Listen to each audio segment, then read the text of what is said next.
Imagine waking up every day to the sound of air raids and artillery fire. Your home is no longer safe, your loved ones scattered, and your country's very existence under siege. This is the reality that millions of Ukrainians have faced since the war began.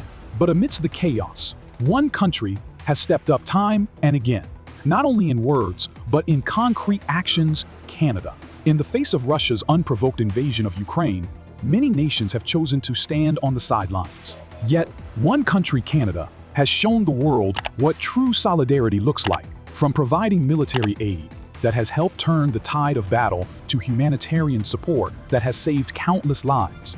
Canada's contributions have been nothing short of heroic. But the question remains, why has Canada taken such a bold stand? And what has it meant for the lives of everyday Ukrainians caught in the crossfire? In this video, we'll explore Canada's pivotal role in supporting Ukraine throughout this devastating conflict, breaking down the military aid, humanitarian efforts, and diplomatic actions that have helped keep Ukraine's fight for freedom alive. We'll also look at how these efforts have impacted the lives of ordinary people struggling to survive on the front lines. Canada has become a significant player in Ukraine's defense against Russia, with its military aid playing a pivotal role in Ukraine's ability to defend its sovereignty. Since the beginning of the war, in February 2022, Canada has committed over $4.5 billion specifically for military aid, contributing to Ukraine's defense through both direct equipment support and training. Canada has provided vital Leopard 2 tanks, Me-777 howitzers, armored vehicles, and a range of other essential military equipment. The Leopard 2 tanks, in particular, have been a game changer, offering Ukraine advanced firepower that is crucial for countering Russian armored vehicles. Canada also supplied Me-777 howitzers, enabling Ukrainian forces to strike enemy positions with precision from long distances. The effectiveness of these artillery systems was demonstrated when Ukrainian forces were able to push Russian troops back from critical areas like Kherson and Kharkiv. Moreover, Canada has been instrumental in providing training for Ukrainian soldiers. Through Operation Unifier, Canada has trained over 44,000 Ukrainian soldiers, providing them with the skills and tactics needed to counter Russia's heavy artillery and airstrikes. This training not only includes weaponry and combat skills, but also modernized tactics to make Ukrainian soldiers more adaptable to the evolving battlefield. The military aid provided by Canada directly influences the lives of civilians in Ukraine. For instance, the deployment of Leopard 2 tanks and Me-777 howitzers allows the Ukrainian military to push back Russian forces, ensuring that towns and villages remain under Ukrainian control. This provides civilians with a sense of security and reduces the likelihood of them being caught in the crossfire or forced into refugee status.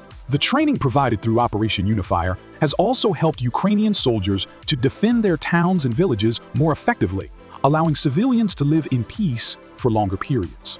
In the long run, this contributes to reducing the number of displaced people and helps the country rebuild after each offensive. More liberated towns mean fewer refugees, and families can return home. In addition to its military contributions, Canada has dedicated significant resources to providing humanitarian aid. Over $358.2 million has been sent to Ukraine to support its most vulnerable citizens, especially the elderly, children, and displaced families. These funds have been used to support the United Nations, the Red Cross, and other NGOs that provide essential services on the ground. Canada's contributions have funded food, medicine, and other crucial supplies. For instance, the World Food Program and the Red Cross have received substantial donations to deliver food aid to civilians in conflict zones. Canada has also provided funding for the International Organization for Migration, which supports displaced individuals, offering them access to shelter, food, and medical care. One of the most important aspects of Canada's humanitarian assistance has been its focus on winter gear. The harsh winters in Ukraine can be life-threatening, especially for civilians who have lost their homes or livelihoods. Canada has sent thermal clothing, sleeping bags, blankets, and other survival essentials to help Ukrainians endure the freezing temperatures. Humanitarian aid is essential for civilians struggling to survive amidst the ongoing conflict. For families displaced by the war, Canada's contributions are a lifeline, providing them with the basic necessities they need to stay alive. Winter gear, for instance, directly impacts civilians living in makeshift shelters or on the move, where access to proper clothing and warmth can mean the difference between life and death. Canada's diplomatic efforts have been pivotal in shaping the international response to Russia's invasion of Ukraine. From the very beginning, Canada has been one of the most vocal advocates for Ukraine, consistently supporting the country in global forums like the United Nations and NATO. Canada was one of the first nations to impose severe sanctions on Russia, targeting not only the Russian government, but also oligarchs and entities linked to the Kremlin. These sanctions have played a crucial role in isolating Russia economically, significantly weakening its ability to continue financing its war effort. By contributing to the international coalition against Russia, Canada has helped to ensure that Ukraine receives the global support it needs. Canadian Prime Minister Justin Trudeau has stated that Canada will continue to back Ukraine's efforts until the war is won, with commitments to continue supporting Ukraine's military and humanitarian needs through at least 2026. This ongoing diplomatic support boosts Ukraine's standing on the world stage, ensuring it remains a priority for global leaders. For Ukrainians, Canada's diplomatic backing means that they are not isolated in their fight for survival. The sanctions on Russia have weakened the Russian economy, making it harder for the Kremlin to finance its military operations. This has had a direct impact on the war, slowing Russia's advances and reducing its ability to inflict damage on Ukrainian infrastructure. Canada's military and humanitarian aid has had a profound effect on the battlefield and in civilian life. The contributions of Leopard 2 tanks, Me-777 howitzers, and armored vehicles have given Ukraine the means to push Russian forces back, reclaiming key territories such as Kherson and Kharkiv. These successes have been crucial for improving the security of civilians living in those regions. Additionally, Canada's contributions go beyond heavy artillery. Canada has supplied drones, which have allowed Ukraine to conduct reconnaissance and surveillance operations, providing vital information on Russian troop movements and artillery positions. This intelligence has been critical for targeting Russian positions, leading to more effective strikes and fewer civilian casualties. For civilians, these military successes mean freedom. When Ukrainian forces liberate a town or city from Russian occupation, it allows families to return to their homes. Schools can reopen, businesses can resume operations, and people can start to rebuild their lives. The drones provided by Canada have allowed Ukrainian forces to limit collateral damage and target Russian positions more precisely, reducing the destruction to infrastructure and saving lives. When comparing Canada's contributions to those of other nations, it becomes clear that Canada has played an outsized role relative to its size. While countries like the United States and European Union have made larger contributions overall, Canada's $19.5 billion in total support places it among the top donors. However, Canada's support has been unique in its focus on specialized military equipment and humanitarian aid, such as female soldier uniforms and drones. Canada has also stood out for its consistent support since the beginning of the war, ensuring that Ukraine can rely on its assistance long-term. Unlike larger powers, Canada's focus on specific needs, like winter gear and armored vehicles, has provided Ukraine with crucial capabilities not always addressed by other donors. While Canada's support has been unwavering, there have been several challenges along the way. One significant hurdle is the logistical challenge of delivering military and humanitarian aid to Ukraine, given the distance between Canada and the war zone.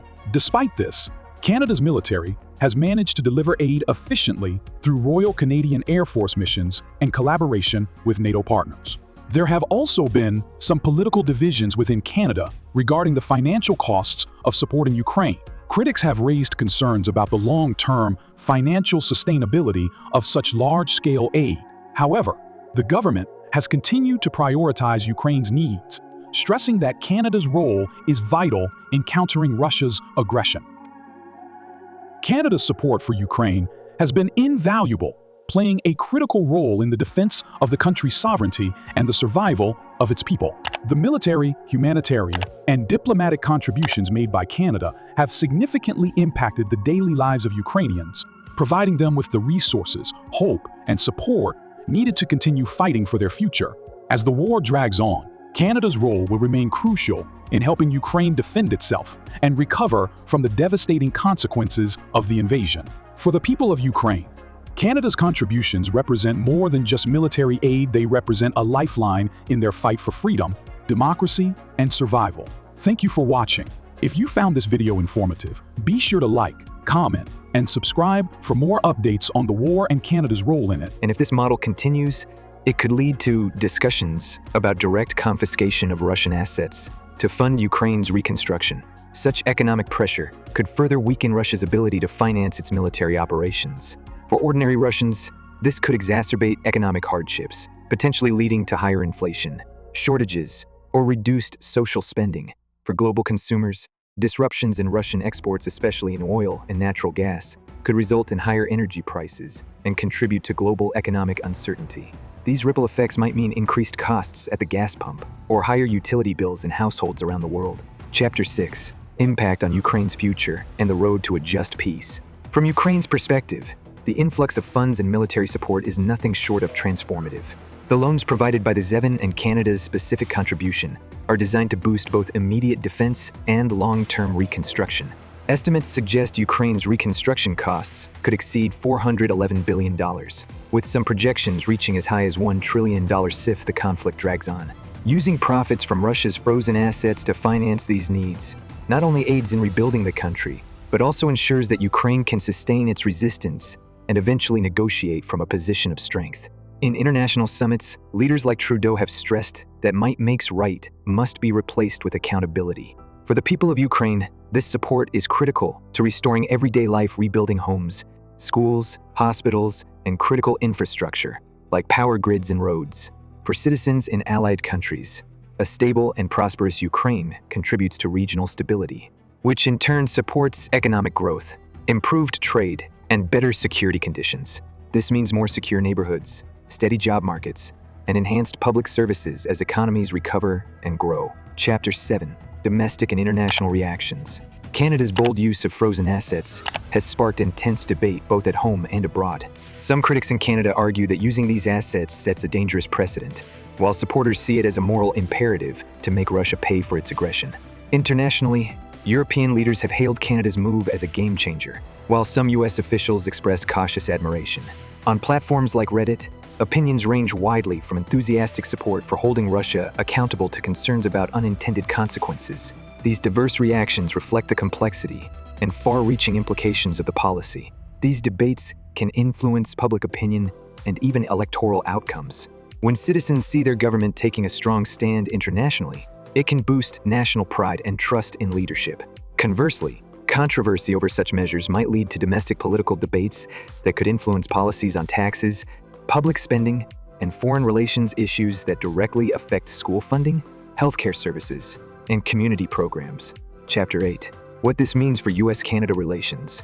One of the most intriguing aspects of Canada's move is its potential impact on US-Canada relations.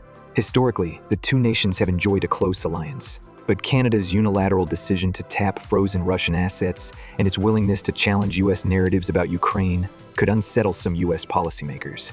While the US continues to provide significant military aid to Ukraine and is a key player in the broader ZEVN loan package, Canada's aggressive financial strategy might push the US to re-evaluate its own policies.